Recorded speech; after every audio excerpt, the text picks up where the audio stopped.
Les peuples Lualabé, soyons vigilants. Mufungwa macho, fungola miso. Avec la fille aînée de l'Union sacrée, Fifi Masuka Saini Béton. Elle suit la vision du chef de l'État, Félix Antoine Tshisekedi Tshilombo. Béton. Vive, vive, vive Fifi Masuka, le bon choix de Lualabé. C'est Fifi Masuka, la bâtissesse de Lualabé. C'est Fifi Masuka, la voyante. Très heureuse de vous retrouver encore, nombreux peuples congolais. Bonjour et bonsoir. Et ça dépendre de la Bozolanda émission congolais est solo présenté par Ivana Tnaladiva de la presse. Moi, je suis Nabino. Moumbu ya peuple congolais. Tous les toujours pour nous bino d'informations surtout. Copé c'est bino yango na temps réel parce que Bozaka wana na posa ya kozala bien informé. C'est pourquoi émission congolais est solo toujours présente surtout pour nous informer bino na mayemaza koleka na politique ya mboka na biso. Encore une fois merci pour la confiance et fidélité bozo continuer ko pesa moi na musala na bino Ivana Tnaladiva de la presse na pesi mbote na Lualabé na Lualabé nyonso tout au boko na biso na minute oyo et surtout bon retour na maman gouverneur Fifi Masuka Saini oya uti ko regagner province na ye na mkolo ya lobby vraiment nzambe azala na yo mama et surtout nzambe asunga mokonzi mboka Fati Béton oyo aza kolala pongite aza komitungisa trop pona mboka na biso Congo etambola malamu.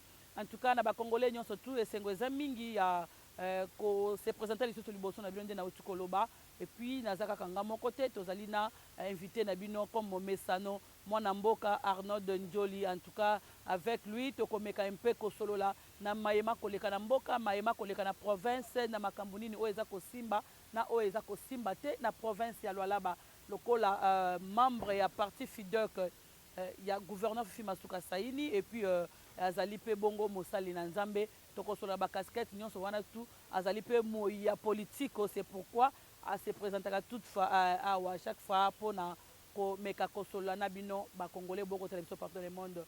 Sans plus tarder nazo yamba déjà invité na biso azali sous invité ta comme moi na ndako pasteur Arnold Njoli mbote na yo. Mbote maman Ivana Béton. Et c'est un mingi ya komona yo. La joie est partagée. Encore, je suis là. Toujours na casquette, il y a Fidek et Balobi. Fidek Ndemaka. Bien sûr, le nom est complet. Hein. Na chapeau, chapeau. Nanga, tout ça, pour démontrer vraiment que je suis là. Bleu blanc. Oui, je suis là. Mwana mboka esengo eza mingi ya kokutana lisusu ndenge nzambe aza kobatela biso. Merci beaucoup maman. Surtout que peuple congolais bazala posa na biso to zala liboso na bango poto yebisa ko mayima koleka. Mingi mingi na province surtout na mboka na biso pe. Merci beaucoup. To bandana nous na retour ya maman na province après séjour na ye moi séjour moko bref il y a travail à na Kinshasa. Maman a regagné qui province journée à lobby le 11. On dirait pesi moi nungu et comme kaka muke o chef de l'état yambaki Masuka muke chef mais ata ba ministre nsusu pe bazomona chef de l'état ndenge ba Masuka ko mona yete eza nini yango. Bon maman Ivana merci d'abord nzamba zo lokuma pesi biso tongo kitoko poto sur la makambo ya mutu ya boye. Alors il faut koyeba rôle au province ya Lualaba. Conseiller on dirait longue bomba moi mingi na chapeau na ya Fidek. Ezonga moi muke. Donc c'est un moi comme ça. Voilà, merci beaucoup. Je suis là. Je suis là, le conseiller Arnaud Njoli à bureau interfédéral à Kinshasa. Voilà. Mama Chala, Gina Mbote. Gina Machala Mbote, oui. Alors, il faut qu'il y ait un rôle aux provinces à Lualaba besoin qu'on joue présentement l'économie en Boka Nabiso. Et donc, il y a des bâtés en Goana. Les lots provinces à Lualaba besoin parmi les provinces où ils ont poumon. Il y a RDC. Il y a RDC parce que matière première oyoyo ils ont ça spectacle actuellement dans le monde. Mais avec le gouverneur ezaki kaka pour moi mais ba biloko ezalaki quand même. Nazo kene malé mais pour expliquer sans c'est likambo wana. Ba comprendre nengi ba Lualaba na ba Lualaba et puis opinion nationale et comprendre sans c'est likambo. Alors le lot Lualaba eza pour moi économie na otukoloba ya RDC. Pour ma matière première stratégique actuellement, c'est le spectacle dans le monde. C'est ça qu'on dans la province, il y a Lualaba. Alors, pour nous appeler ingénieur, avant ça la classe politique dans ingénieur. Ah tolobaka boye. L'ingénieur tolobaka boye biso tango to kola ingénieur. Tout ce qui est réservoir est épuisable. Réservoir nous surtout tango besoin exploiter. Le bloc ça nini écosi là. Quel que soit temps écozoa, mais un jour ça nini écosi là. Alors, ceux qui même écosi là té, il faut que ba matière première et mataka prix nango na monde et mataka. Et puis ça kanini et chitaka. Tout comme on a pétrole là wa, chita baril. Tout le monde a diamant, tout le monde a cuivre. Oyebi guerre ya nini pillage en 1990. Batu ba bakate pourquoi moke ko et plonger dans souffrance parce que il y a eu shit, il y a prix, il y a cuivre, na diamant. Or économie en mboka na biso à l'époque les simons qui na matière première wana. Donc ça dit ba matière première ndio za la kawana. À part qu'on pensait que ekoki kosi la ba réservoir wana, mais faut que ba pi ba prix nango et chitaka. Ce qui utilité nango na minute ezali sous soit ba stock nango ekomi ebele prix nango ça kanini et chitaka. Alors que province ya Lualaba eza province stratégique parce que ba matière au prix nango eza ko mata tellement dans marché mondial, ça va eza ko uta na Lualaba. Voilà pourquoi attention particulière, il y a chef de l'État qui fait dans la province wana. Ça c'est un. Deux, attention wana il faut ça na deux volets. Premier volet, eza volet ya gestion ya province wana ou comme province stratégique. Un, il faut muto la kuna aza moyibité. Il faut aza mutema malamu. Aza na souci ko même vision mo konzamboka au bon port pour la province wana. Pourquoi? Parce que na ba province ya bongo mutu soko te mutu aza na mayela mabe. Nde omonaka ekotaka makamo mabe mingi na mboka babandi ko sala ba carte ya CC. Ozola nanga mama. Voilà pourquoi mokonzi ya mboka mayele na ye mingi eza na province wana. D'où le quoi par rapport à la province. Non, par rapport à la province misusu te mais par rapport à la stratégie. Parce que attention maman, esika mbongo eza ko wuta ya mboka, esika économie eza ko wuta basima kango na lisekité. Parce que kuna toza koloba na est non? Est est instable pourquoi?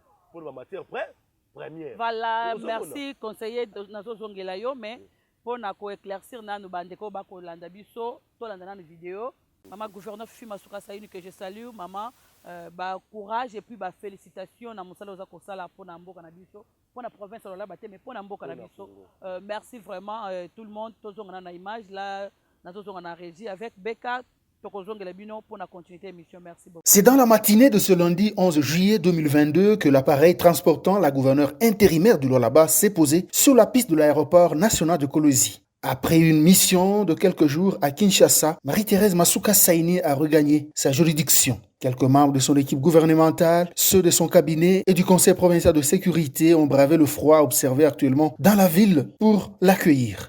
Après la série de salutations de ses collaborateurs, l'autorité provinciale était face à la presse pour parler de l'objet de son bref séjour de travail dans la capitale. La femme numéro 1 du Lualaba était reçue en audience par le président de la République le vendredi dernier, à qui elle a fait part de l'évolution de différents chantiers routiers et de la contribution de l'exécutif provincial du Lualaba dans la construction d'une centaine d'habitations pour les sinistrés de la dernière éruption volcanique de Nyiragongo dans le Nord Kivu.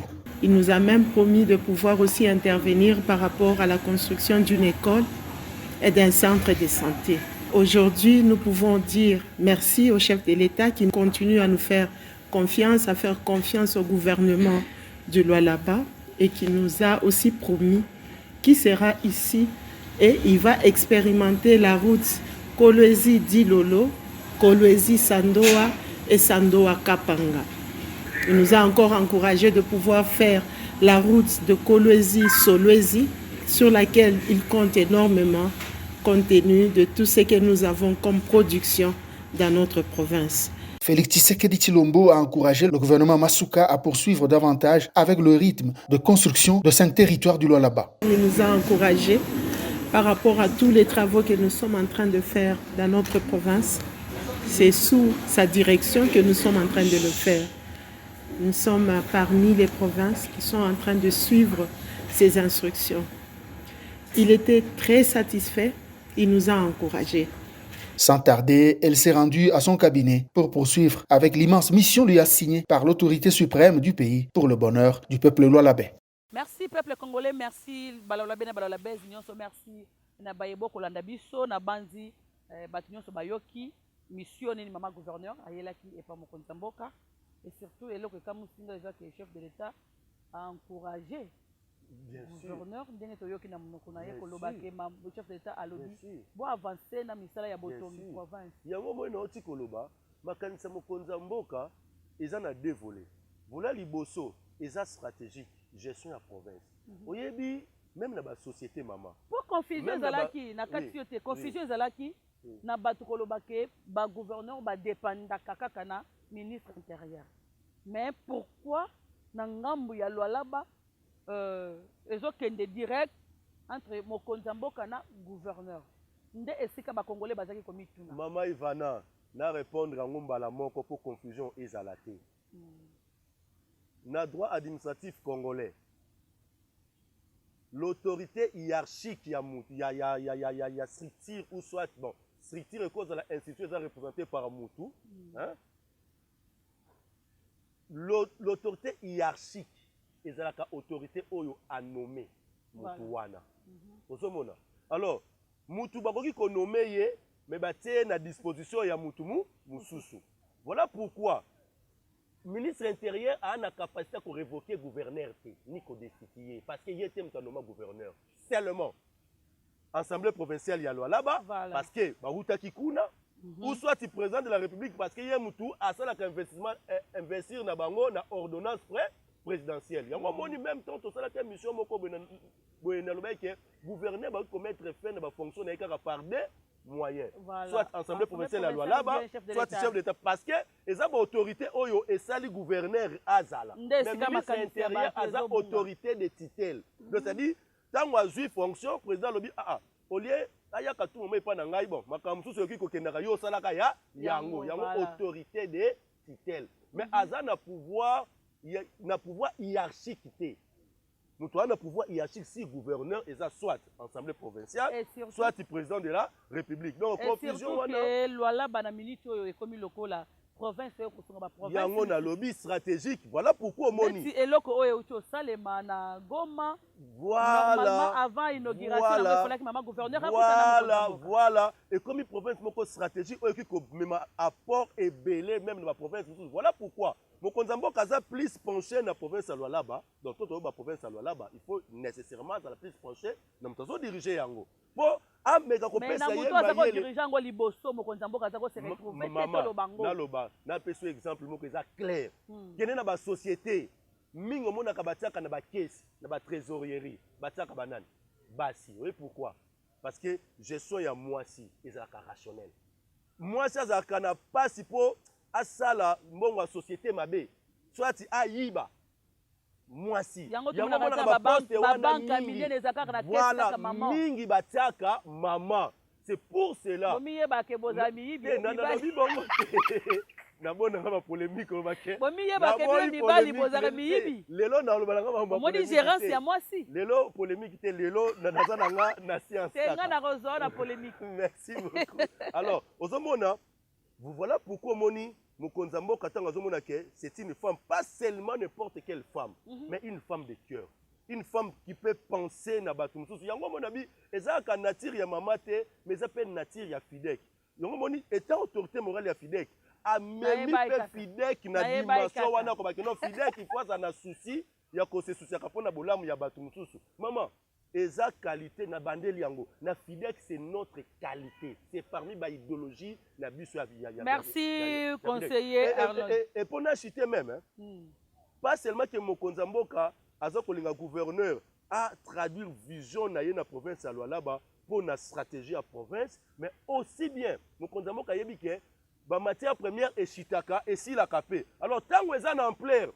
il faut profiter na population ya Lualaba toza kaka na province ya Lualaba tobeta na solo tobeta lisolo ya dossier oyo ya entreprise Karilou na biso eza compagnie c'est que eza entreprise les entreprises minières oui compagnie entreprise minière Karilou oyo ekomi kopesa bato mwa mutu pasi na province ya Lualaba tolobela dossier oyo parce que lobby tomoni na ba image ndenge honorable Kaseya azalaki un peu monté na ba comportement ya ba responsable ya Karilou Tout le monde écoute, honorable comme Touna, qui est derrière ce Karilou? Nani azo bata manasima Karilou. Ensemble na ministre ya économie plutôt, Maman Lydia Karaka papa Azaki Pewana. Comme Touna, parce que bandeko oyo bavani na village Chamoja bakomi kolela. Honorable a telemi pona ko défendre ba eli na ye, ba tunaye o ba vota ki ye, ba lecteur na ye. Eza compagnie moko, soki entreprise moko o ezolinga nango susu ko travailler na gouvernement ou bien l'état o yata ya masuka te. Yango mutuna ezongeli biso. Kolanda maloba ya honorable Kaseya. Kolanda maloba ya Jean-Pierre Kalenga, ministre ya Affaires foncières. Toye ko comprendre que ezana batu moko baza ko bata manasima ya entreprise wana ou bien compagnie wana. Ndenge to monaka ezaki na ba chinois misusu awa na Kinshasa awa tangu Félix a eu pouvoir lokwa bango bayaki na tango ndeko Kabila balobaki biso ko tosa makambo ya Félix te. Ndenge pele to zongeli na province. Est-ce que tolobake batoyo baza ko compter kaka ke Mouyeji ndaza gouverneur na bango moyen batosa gouvernement ya masuka ezate bayambaka même pas batu o bayaka na ba document ya l'état na kati ya entreprise na bango bayambaka bango même pas avant ozo maloba mwana mboka Arnold tolanda na vidéo wana ensemble na bandeko bongo siko tozonga poto la commentaire sur yango. En tout cas merci vraiment na équipe technique ya Ivana na beto bon comprendre biso que lelo toza mingi moi ba vidéo moi commentaire et kolanda sima parce que to koloba makambu te oyo bino na bomoni te il faut bomona liboso et bongo tozongela olie baya koloba ke tozoka inventer makambo lokuta. Des retours sur les images, merci. L'honorable Jean-Marie Kaseya a réuni autour de lui ce lundi 11 juillet, respectivement le ministre des Affaires foncières Jean-Pierre Kalenga et la commissaire en charge de l'économie et industrie Lydia Kapapa d'une part et les représentants de l'entreprise Karilou d'une autre part. Il s'est agi du non-respect de la délocalisation des agriculteurs du village Chamoja par cette entreprise depuis plus d'une année. Outre le non-respect dans le processus de délocalisation, l'entreprise incriminée se trouve dans une situation d'irrégularité quant aux taxes dues à la province. En présence de tous les chefs de division des services habilités dans ce dossier, l'honorable Jean-Marie Kaseya a félicité ses agriculteurs. C'est grâce à eux que l'entreprise Karilou a été repérée dans cette situation. Il y a un problème de la population et je suis élu par la population. Je dois soutenir la population. C'est grâce à cette population que nous avons le gouvernement provincial. C'est grâce à cette population. Comment nous pouvons oublier la population? Ah non! Cette histoire de cadastre de vendre des terrains des paysans, non, je crois qu'on va mettre fin à ça. Mais aujourd'hui, vous avez quand même la chance d'avoir un gouvernement provincial. Vous ne voulez pas traiter avec le gouvernement provincial. Maintenant, vous voulez traiter avec qui? On vous invite pour traiter, vous refusez. Je pense que ce que vous devez retenir, c'est arrêter la mauvaise pratique. Commençons sur de nouvelles bases. Mais votre construction, arrêtez, ne continuez pas. Pour moi, vous étiez des partenaires, mais des partenaires qui ne respectent pas l'État. Les services sont là. L'économie, vous n'avez jamais déposé la structure de prix pour... Pourquoi? C'est pourquoi on dit qu'il y a quelqu'un qui est derrière vous. C'est qui celui-là? C'est qui se cache derrière Karilou? Concernés dans ce dossier, le ministre et la commissaire présents dans la salle ont fustigé le mauvais côté de cette entreprise qui affiche un comportement d'antifiscal. Recevoir quelqu'un, ça vous coûte quoi? Quelqu'un vient, vous le recevez, vous lui donnez une réponse, ça vous coûte quoi? Au lieu de laisser les gens trimballer à la barrière, vous êtes là et... Alors c'est un peu... C'est pas sérieux. J'ai trouvé un dossier dont vous affichez un comportement vraiment antifiscal. Et on vous a écrit il y a de cela, je crois, 5 mois.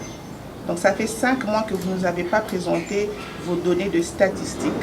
Juste après cette rencontre, une descente sur les sites de l'entreprise Karilou a été annoncée avec tous les services habilités. Merci tout le monde, merci le peuple congolais, merci conseiller Arnold Hollandi vidéo conception na yo ezali par rapport ya dossier oyo. Maman, l'État a un pouvoir au pouvoir exorbitant. L'État na niveau, l'État congolais est réparti dans deux niveaux. Donc, tobenga on a politique tableau de gouvernance. Il y a l'État congolais. Ils sont répartis dans deux niveaux. Premier niveau, il y a gouvernement central. Tout le monde a une institution, il y a gouvernement central. Président de la République, Parlement, ainsi de suite, il y a gouvernement, le ministre, ainsi de suite. Deuxième niveau, il y a gouvernance, il y a l'État congolais. Ils sont province. Dans la province, tout ça, assemblée provinciale, la fois passée, exécutif provincial, tout le monde gouverneur, na ministre, na une équipe, na y a un gouvernement provincial. Hein, maman? C'est vrai, tu es belé, ça comme ça. Pour un problème, il y a légitimité, na légalité, il y a pouvoir au maman Zanango. Na démontré qu'on a émission la fois passée. Na minute yo, maman Fifi Masuka, excellent gouverneur, aza vice-gouverneur. Virolo aza ko jouer na minute yo, aza gouverneur.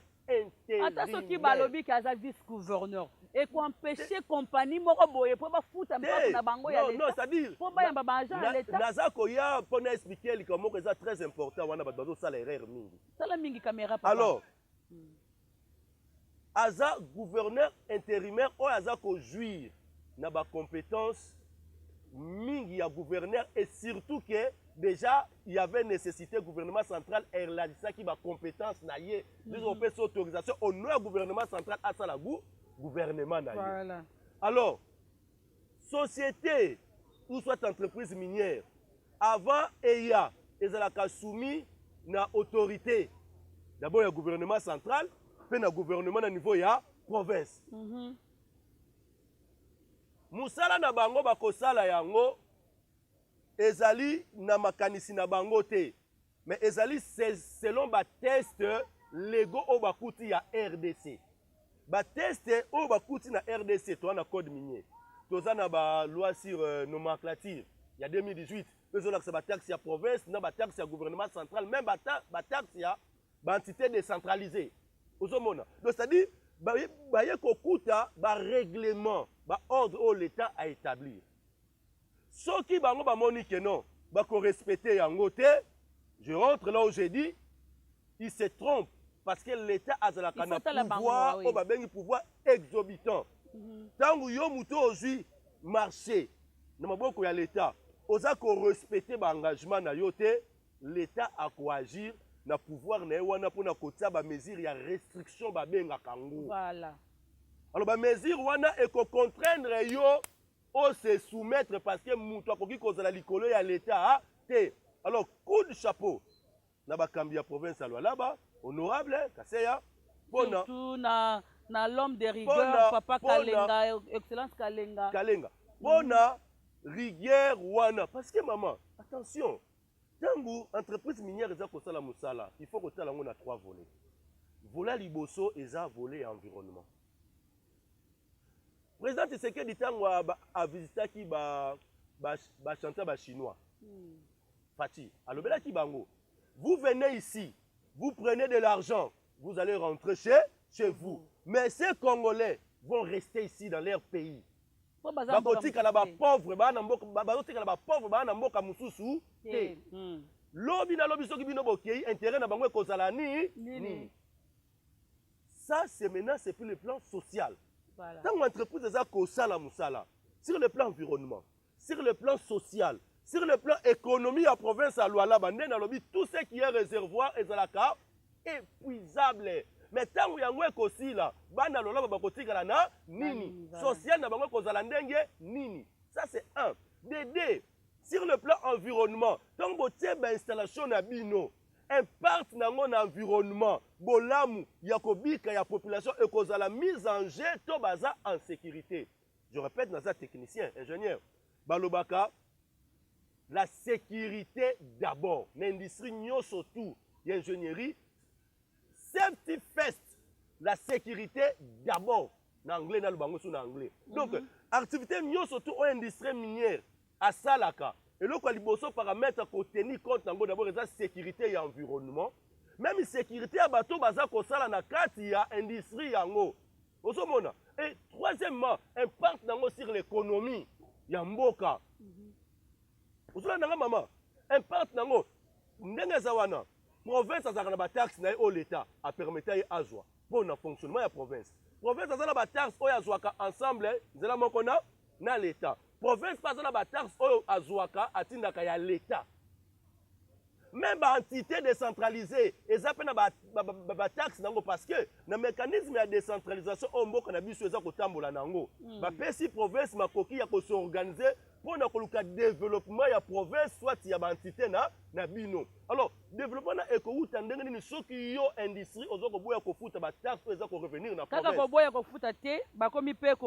Quand ils ont respecté la délocalisation na bangote, voire même qu'on déranger na agriculteur oyo bazo vanda na kati ya village chamoja yango na oti koloba l'état sikoyo lokola za régulateur l'état na baki une émission pourquoi l'état salamaki pour ko éviter désordre OK ba agriculteur oyo bango bazo sala musala na bango yo komi sikoyo ko violer même na yo kolongola bango na ndenge nini parce que yo za l'état té oza entreprise oza personne morale ba personne personnalité juridique qui peut fonctionner yo oza l'état l'état ne mutu yo ko informer l'état l'état oza mukolo mabele akoya ko sala ce qu'on appelle par expropriation l'état koya ko yesa bango bandeko na ngai po moni bana mboka pona ba intérêt na bino tolingi société oyoyo esala misala ametala boko bénéficier boye sans y a l'état ezali ko intervenir pour éviter ba inégalité sociale. Alors ce qui bat toi bongo balingi ko se soumettre na l'état té eh ben comme j'ai dit l'état a un pouvoir il y a restriction a un pouvoir il y a contrainte a un pouvoir exorbitant bakota ba mécanisme ni automate pour contraindre bango ba se soumettre eza la mutu azana sima na bango eza mutu na sima na bango te obosa na te mama toza fidèle toza ko appuyer état de droit état de droit lobby mutu moko te akoki kota komitiama likolo ya mibeko to ko soumettre bango ba to sa mibeko pour l'avancement ya province et puis pour l'intérêt ya population ya Lualaba. Ça c'est clair. Merci beaucoup na commissaire général na affaires foncières Papa Kalenga Mupataï Jean-Pierre l'homme de rigueur. Merci pour na ordre oyo komotia na secteur oyo parce que des ordres ezaki moi mingi et depuis avant na poste na ye tomoni moi makambo ebele ebandi kokende parce que azali pe kaka azape na urbanisme pe habitat mutu moko mais façon kosalela musala tokomo sentir que rigueur ekoti parce que balwala be misusu o babebisaka bango mitu koloba ke oyo aza mwasi boyokela ye te na bureau na bino ata na entreprise na bino mutu oyo aye na kombo ya masuka asala nini akoma te siko mutu akoboya wana l'état kotia maboko tota siko mutu oyo atindaka ye voilà yango tosengi vraiment musala esalema po à partir déjà ya Karilou oyo nde tokoyeba bato ebele oyo baza na sima parce que Karilou aza ye moko te baza mingi na kati ya province toza posa toyeba siko à partir ya Karilou à partir ba misusu to découvrir qui est derrière bango nalobaki mama aosala nettoyage makambo ebandi lelo te il y a eu aussi d'autres problèmes kaka l'industrie minière pona koboya makambo kofuta ba taxes kofuta ba droit na bango ebandi lelo te mais na pouvoir ya mama Fifi Masuka excellence autorité morale à FIDEC il y a un nettoyage parce que biso na FIDEC toza ko appuyer état de droit privilégier mibeko oya boy ko se soumettre na mibeko to ko balayer to beta lisolo ya lotissement oyo esalemi ezosalema ou bien eza na préparation. Oui, on a une information, je suis bien informé aussi pour ça. To bengi yango na kombo ya joli site RVA2. Création na province. Ndenge gouverneur Fifi Masuka alobaki kaza posa ko komisa Lualaba poto. Eza te ke to pesi Lualaba kombo à Paris mais et comme province moko boye Donc bijoux. Encore bango bazalika malili. Ekokana. Alors, na likambo oyo nazozonga sesuka bakutsa pona son excellence Kalenga Jean-Pierre, en tout cas parce que bavanda kibongo na bandeko misusu ya RVA, bandeko misusu ya SNEL pe Régie des eaux, mais ebandeli ya makambu ou bien ya ba préparation ya botongi ya nouveau logissement oyo ebandaki le 21 juin. Première rendez-vous, bien première réunion, on va vendre qui pour nous la makambo. Donc on va vidéo, il y a liboso, il y a le 21 juin. Et bon, on là. Deuxième vidéo, il y a week-end oyo, toye ba continuité, il y a makambo nenge et ça les mikuna surtout et toye ba projet na bango et ça ligne à travers construction oyo. Parce que ça et loko moko et ko au moins 1064 parcelles. Donc, il y a un joli site, donc, il y a beauté. Pour maman, il y a un coup d'œil. Maman, gouverneur Fima, il y a un coup d'œil. À Lingui, il y a un galak. Donc, province de Lingui, c'est la façon il y a un flouté, mais il y a une couleur kitoko. Mais tokozonge là pour na commentaire pour toyeba en tout cas kozwa ebela ba parcelle et ko créer ba problème té na urbanisme tozonge là nanu ba image wana tozongi nanu na régie kuna en tout cas lelo tokotungisa régie mingi po toza posa ba preuve pourtant musala za ko sale ba toko mona ba image et surtout na son excellence Kalenga Mpatai, merci vraiment parce que c'est l'île ya communication kuna se ba ida ki biso ba vidéo nyonso ya musala saleni na province, c'est pourquoi toza ya kozimba wala na zongeli beka na régie to zonga na image bongo to zonga pour na commenter lisolo yango. Merci. Bientôt, un nouveau lotissement verra le jour à Kolwezi sur une partie de la concession RVA. C'est dans ces cadres qu'une rencontre mettant autour d'une table le commissariat général en charge de l'urbanisme et habitat, celui en charge de la décentralisation et affaires coutumières d'un côté et les différents services étatiques spécialisés de l'autre. Il s'agit notamment du service des affaires foncières et titres immobiliers, la régie des eaux, la SNEL et la régie des voies aériennes. La séance de travail a eu lieu ce week-end. Le bien fondé de la réunion est de finaliser ce projet qui concerne au moins 1000 concessions. Un avant-projet a été présenté et projeté dans la salle des conférences du ministère provincial de l'Intérieur. Séance tenante, chaque service a apporté des améliorations pour la réussite du projet, soutenu par la gouverneure intérimaire du Lualaba. Marie-Thérèse Masuka Saini tient à ce que tout soit finalisé le plus tôt possible pour la bonne urbanisation de cette partie du territoire de Muchacha dans le respect des normes aéroportuaires. Le commissaire général du gouvernement provincial en charge de l'urbanisme, Jean-Pierre Kalenga Mpatai, qui a présidé la séance, a instruit la commission à accélérer les travaux pour permettre à l'autorité provinciale d'être fixée en vue de prendre une décision appropriée. On est venu pour la suite des travaux qu'on avait déjà commencé. Vous vous rappelez, on avait fait ce travail il y a 2 ou 3 semaines passées.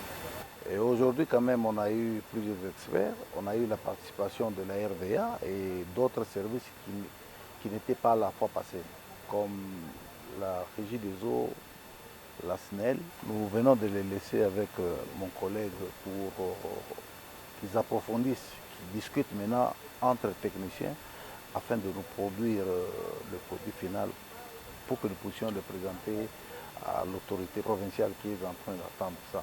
On est vraiment en train de suivre tous les détails. Nous sommes en train de regarder vraiment à fond pour que ça soit vraiment quelque chose de bien fait.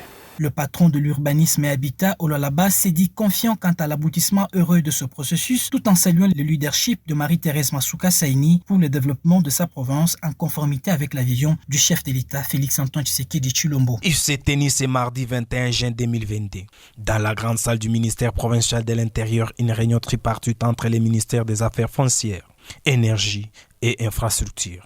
C'était pour les travaux préparatoires du nouveau lotissement Joli Site RVA, où l'autorité provinciale va prendre une décision portant création d'un lotissement qui comptera 1064 parcelles et autres espaces de loisirs. En qualité du président de la séance, le commissaire général du gouvernement chargé des affaires foncières, urbanisme et habitat, Jean-Pierre Kalenga Mpatai, donne d'autres détails. sur demande de l'autorité provinciale, il sera créé un nouveau lotissement qu'on appellera Joli Site RVA 2. L'autorité voudrait moderniser, voudrait offrir à la province des choses beaucoup plus modernes. C'est pourquoi on a réuni plusieurs services afin que chaque service puisse donner son point de vue par rapport au nouveau lotissement. Vous savez, quand on construit, quand on crée un nouveau lotissement, il y a l'aménagement, il y a l'urbanisme, il y a tous ces services-là. Chacun, en ce qui le concerne, voudra bien donner son point de vue, son orientation. Il y a aussi la RVA. Donc, on a réuni tous ces services-là. On a fait, c'est un travail préliminaire et nous allons nous retrouver la semaine prochaine, mardi, pour finaliser. Mais dans l'entretemps, nous attendons l'arrêté de l'autorité provinciale pour matérialiser le travail que nous sommes venus faire. Retenons que plusieurs techniciens du ministère ont également pris part à la dite réunion en vue de produire un bon travail à l'autorité provinciale. Surtout que les quartiers précités est appelé moderne, où plus d'un Lolabé souhaite y habiter. Merci beaucoup, peuple congolais. Merci, cher Lolabé. Merci de profiter pour couper sa beauté. Excellente. Balobi, maman, Moko, Azana Maïle Makasi, commissaire général dans l'entrepreneuriat, maman Bijou Katananga Kabuita. Donc, une femme sage. Nakomo Benga Bino, maman Béton. Parce que beaucoup de gens la maman Béton. Merci vraiment pour l'intelligence, pour la maturité aux alliés dans le secteur dans l'entrepreneuriat. Excellente Bijou Kabuita Katananga que je salue. Merci maman pour la musala oza kosala na katia province. Et puis j'ai dit un grand merci à maman Nathalie Ngandou, ministre Nathalie Ngandou. Yaza kuna na jar famille et enfants. Nathalie Ngandou, maman sociale. Ya solo. Maman Nathalie Ngandou. Bozana mwana moko kotoyo. Njoli Ngandou parce que vraiment Ndoya za kotoyo. Maman sociale Bambote na yo. Merci vraiment na son excellence monsieur le ministre des mines papa Jacques Kaumba na kozongi la paix dossier ya mine parce que ba descente eza moi mingi lobby parce que moi descente moko ba creuser ba na doléance donc papa moko aza na ye aza permanent. Toujours proche à la population. Yeso kaka ba bengi kaka ke kuna ba creuser baza posa boy mbala moko omoni kaka na t-shirt moi pantalon moi sandal akiti na terrain tokozongela ba image na ye soki tosisi ko commenter nanu masolo oyo ya nouveau lotissement. Bon, maman Ivana mokonza mboka alobaki na mandat na ye ako transformer mboka oyo bato bayebaka te omoni bato baza komituna ke ako transformer ndenge nini parce que les gens ne comprennent pas ne comprennent pas plutôt communication politique est différent de la communication médiatique. Voilà. Lorsque le président avait dit ça, bato comprenait que pourquoi. Au Moni Congo, il y a 25 provinces plus ville province à Kinshasa. Ils ont décentralisé. Et le Nikolobani, donc mon konzambo kalobi que a transformer Congo, c'est que yé mon côté. Ayebi que ba gouverneur, ba administrateur à territoire, ba bourgmestre, ba chef de secteur, ba chef de chefferie ainsi de suite. Oyo baza ba représentant ya chef de l'État na ba circonscription ba soit na ba la juridiction na bango. Voilà. Moko na moko kozala porteur pour na benbali, porteuse pour na mwasi, porteuse ya vision wana ya ko transformer et si ko ya za na makoki oyo yo l'État za ko pesa ye. Kolengela secteur na ye malamu. Ba tu ba ki te tango moko na moko avec na ko déplacer état major et ok na est. Ou soit na ok ko fana na est. Les gens croyaient qu'il y a un ndako na Kinshasa à na est. Or ce n'est pas ça. Ils voulaient tout simplement dire que na kota makoki na nga nyoso tout en jeu de manière permanente pour combattre banguna na est pour na bien-être la population baza kuna. C'est la même chose. Alors mokonza mboka tango lobi ke na ko transformer Congo, yé moko ta ko sala partout. Non, ayebi ke il y a des gouverneurs. Chaque gouverneur na province na yé aza ko jouir na ba compétence au l'état a pesier. na makoki pour bafutaka ba taxe bazwaka pe ba redevance tout ça il y a province problème il y a Congo eza problème mibale liboso eza problème il y a gestion ya mibale eza problème ya mutu sikoyo soki na province moko songolo esali ke problème mibale eza résolu c'est-à-dire bozwi mutu ya malamu tolobi mutu ya malamu eza mutu aza na motema wana ya bonne foi et gestion eza malamu aza ko gérer misolo ya l'état na ndenge esengeli mpona misolo na ekokisa vision ya mokonzi mboka to pe vision ya l'état mais sikoyo azali c'est à ce moment là omonaka esika wana ekozala transformé heureusement mpona province ya Lualaba maintenant bazana mutu et puis bazana makoki moyen gestion yango pesa rationnel mutu yango azana vision souci komona ke peuple na ye wana na pouvoir mokonzi mboka pesa parce que mokonzi mboka pesa ka idée apesa ka impulsion apesa ka vision bato bazana sene mutu akozwa vision wana a capitaliser yango nesiko ya za po a matérialiser yango mokonzi mboka kosala partout te sans ce monde ka ba administration eza étagère niveau par niveau donc mutu tango zo ko jouer rôle na yo esika yo oza ko représenter chef de l'état directement ata bat ba kota songi mais mokonzi mboka zo mona keno mama Fifi Masuka autorité morale FIDEC gouverneur azo représenter ye valablement sikoyo mutu azo ko permettre pointer place oyo songi to boité bazaka kota songi batu balobaki makambo ebele na kala sikote nango nazoloba te nango nazolenga nayebisa bango mpo basili pe te ezaka opelisi mwinda ndenge mwinda evandi likolo ya mesa soki ezaka evandi libanda ezo éclairer moi grande partie donc une grande partie ezozwa déjà éclairage wana ata soki yo oza musika soki eza libanda ke lupango eza clôturé te ozwi éclairage te mais okomona quand même ke mwinda eza kuna ndenge tobeta lisolo ya province ya Lualaba province ya Lualaba ezaki na kati ya molili eza bapropos ya Ivana ezoconcerne kaka nga ezaki na molili pourquoi mokonzi mboka azaki komona clarté mais évidemment yango nazokende malembe nakozongiselo maloba mokonzi mboka azaki komona clarté gérance ya province wana depuis Faci avanda na pouvoir azaki koyeba te ezokende ndenge nini mutu akofongola mpe motema koyebisa ke mokonzi mboka tala awa elekaka boye azala te pourquoi batu oyo bazaki wana bazaki na bakonzi na bango bazaki komona ke Félix Tshisekedi Tshilombo azali eloko te liboso na bango, laisse-moi le dire. Bazaki kopesa ye valeur na yo ke président ya mboka oyo Congo te. Tolanda même ba vidéo ya mafinga ya batu wana bako finga mokonzi mboka pour ne pas citer les noms.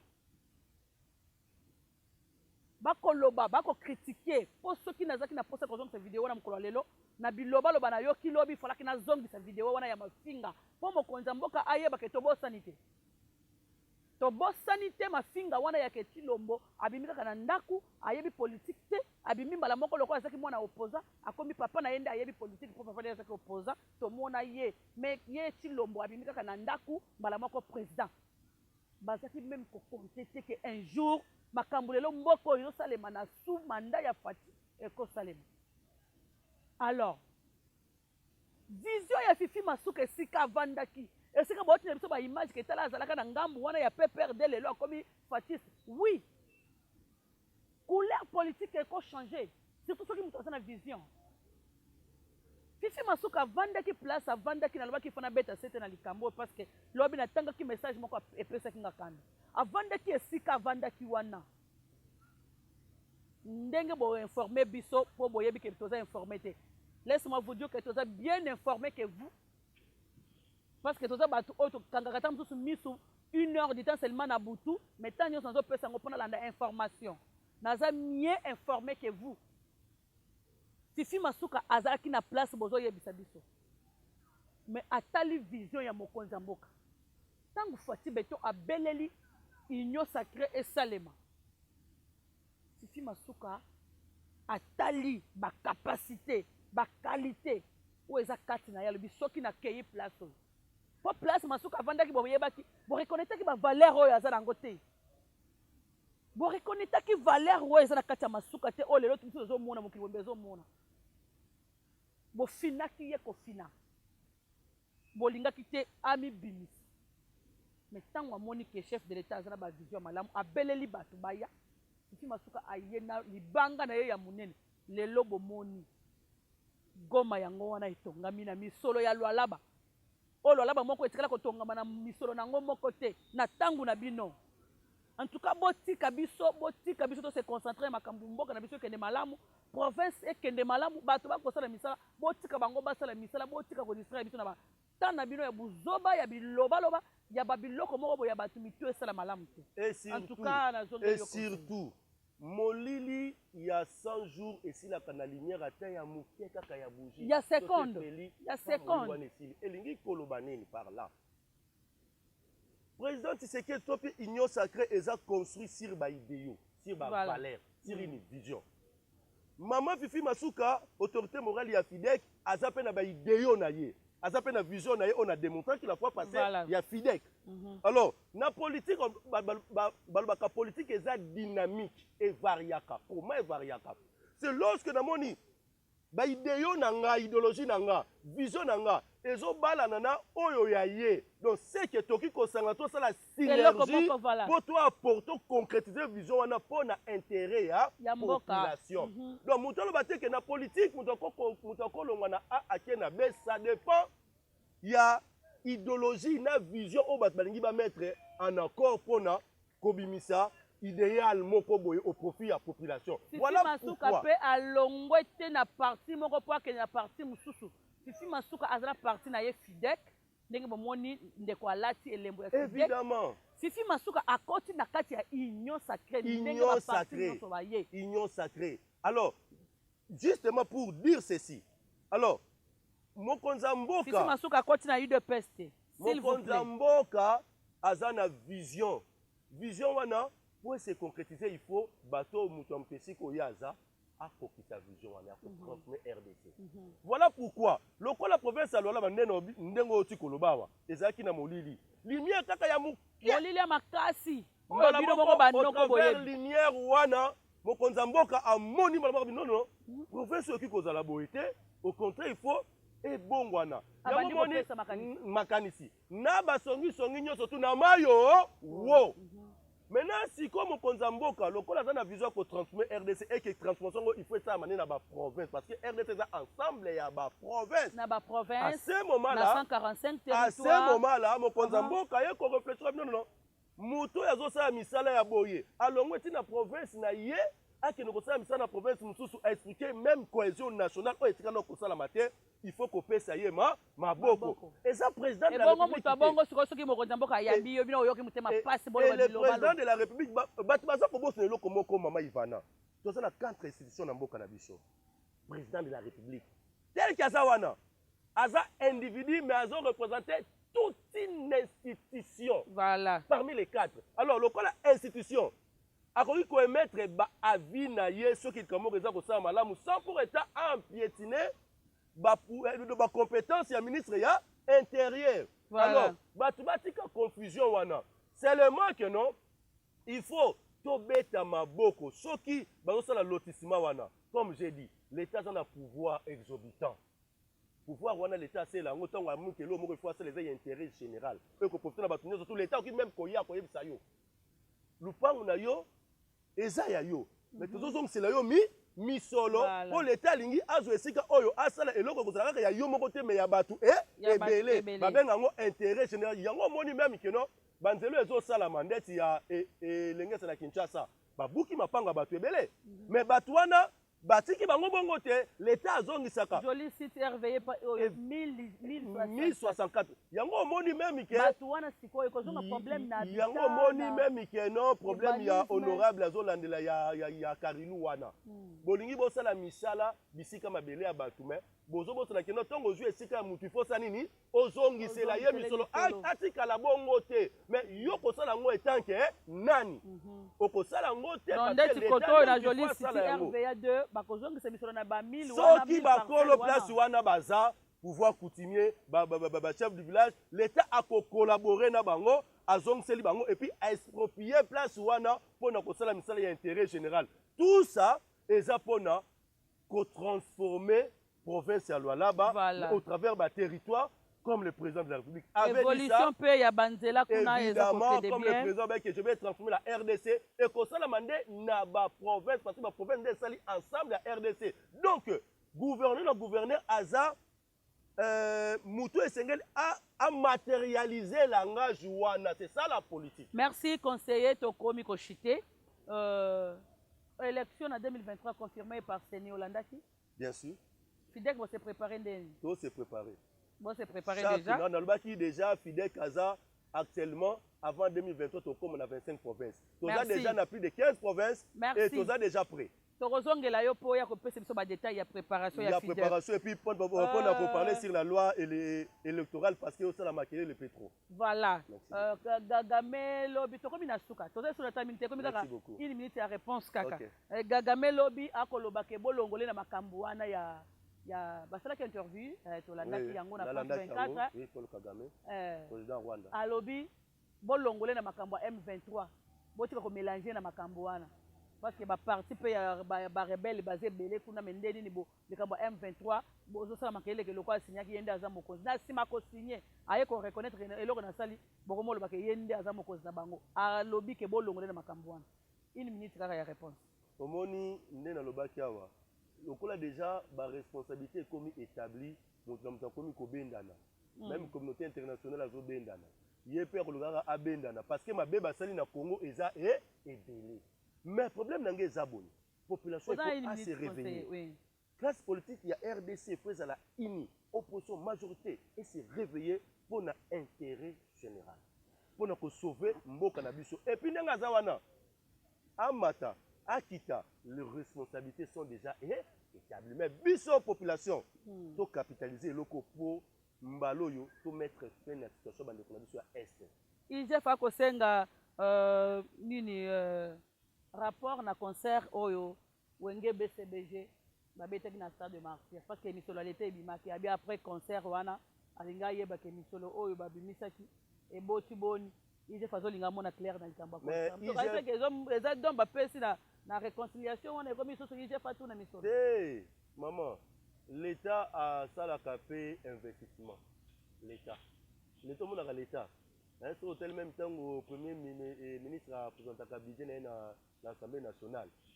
Il y a budget investissement et ça la. Ministre de la culture, il faut ça la attention na likambo wana ya musique. Et surtout misolo à l'État est tamboli.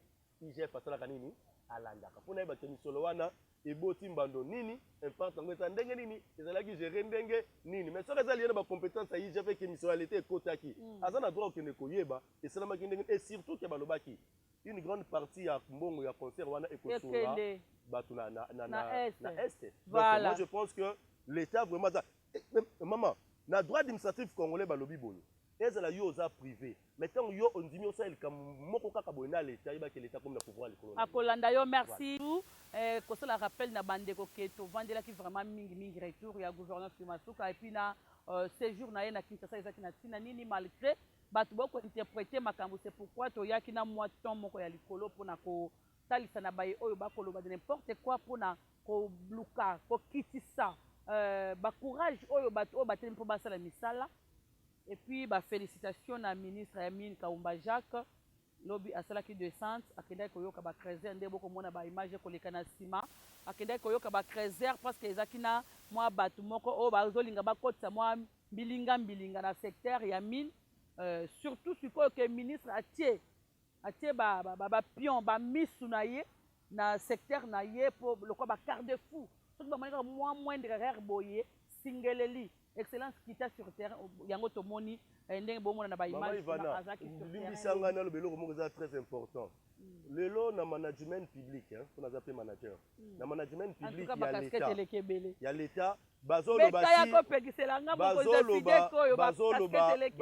harcèlement pour leadership eza malamu il fait la leadership participative voilà c'est-à-dire naza mokonzi mais pour nakama malamu il faut na participer population na pouvoir na nga. Voilà. Yango ma ministre Amine azosala Jacques Kaumba. Participatif. Donc c'est-à-dire parce que donc il y a d'autres dossiers ya mini kaka na bureau na été na cabinet information ya sir. Il faut des informations ya terrain. Voilà. Pour éclairer ma décision na ye malamu. Voilà. C'est ça on appelle par leadership participatif et yango moni Félix Tshisekedi na vision na ye.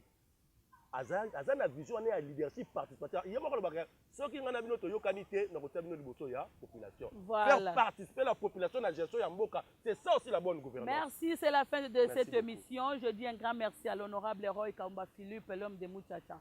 Monsieur le questeur de l'Assemblée provinciale, merci beaucoup à vous. Merci à honorable Jean-Marie Kasseya, merci à honorable Gaston, merci beaucoup à monsieur le directeur de cabinet, professeur John Toka, merci à conseiller Mbondomeki, le conseiller principal. Je vous salue mon vieux. Je dis un grand merci na mutumoko oyo asalaka ke makambo nyonso ekendaka pe malamu na kati ya province. Monsieur Thierry Mujinga Sambumba. Monsieur Thierry Mujinga Sambumba, maître Thierry. En tout cas, Nzambe abatela yo pour nyonso za kosala. En tout cas, ndenge to mona ki yo ozaki na pied d'avion oyambi mama gouverneur Kitoko. En tout cas, merci vraiment présence pe ya ministre Kalenga Mpata yazaki pe wana na aéroport ayambi mama gouverneur. Ba membre nyonso ya gouvernement bazaki wana ba se déplacer mpona koyamba bozongi ya mama koyamba ye na aéroport ya Kolwezi na moni pe papa Kazembe Swana ministre ya budget tana tanga kayemba la moko sourire bimaka epa ya Fidek ko avandi awa. Donc papa Kazembe Swana, merci beaucoup à vous. Merci vraiment na papa Charles Mouema. Merci beaucoup Charles Mouema, merci na monsieur Edouard Tchanga Tchanga bayeboko sunga émission congolaise solo kimia ezra na mabota na bino, sans oublier excellente bijou Kabouita. Merci vraiment na nyonso za kosala, merci na son excellence ministre Lydia Balobi musala eza komona na sur terrain to boyi batu o bavandaka na ba bureau bobi malibanda bosala misala. Gilles Kabouik na PSOP, merci son excellence parce que ozaki na maman sociale kuna na Goma. Merci na maman Marie-Louise, merci na maman Yvette, merci na Gina Machala. Au beau conseil na katia parti Fidek, sans oublier cordon Didier Kamunga. Notre cordon aussi, il y a des communicateurs. Je suis fier de vous, trop fier même. Josué Mouyumba, merci vraiment. Mon cordon, merci. Na Brunel Kati, c'est la communication, on appelle Binombote, Zambi Abate la Bisso. Bon, maman Ivana, on a pour clôturer, on a vu que vous avez clôture. Nous avons boye. Et là, on a CP, nous avons maman, les autres bien dans la politique, culture et redevabilité. Donc, nous avons vu charge à l'État. Il faut se rendre compte. Culture, on a se rendre compte, pas mon Konzamboka. Banning basala ango. Basala ango. Moto ke no kosala ngeza moto aza. Bakenda kapete po boza ba rapport à KPST. Na gestion na ye, moto aza sir na misala na enda ko sala. Est-ce que moyibi yako moto ayiba ka misala l'État akenda ke pas patron. Je dis akomekate. Soki masuka zo kende po ayebi ke azana eloko akobomba te. Nyonso to ezaka likolo ya mesa. Bino boza na rapport à KPST mokonza mboka te. Ba pekisi gouverneur ambal te ko kende po mokonza mboka. Même rapport ke la oui, mais c'est ça, la province d'accord. Donc, comme il a ce émission Sili. Émission Sili. À la prochaine, là. Bye bye. Les peuples Lualabé, soyons vigilants. Nous fungons macho, fungons la miso. Avec la fille aînée de l'Union sacrée, Fifi Masuka Saini Béton. Et suit la vision du chef de l'État, Félix Antoine Tshisekedi Tshilombo Béton. Vive, vive, vive Fifi Masuka, le bon choix de Lualabé, c'est Fifi Masuka, la bâtissesse de Lualabé, c'est Fifi Masuka, la voyante.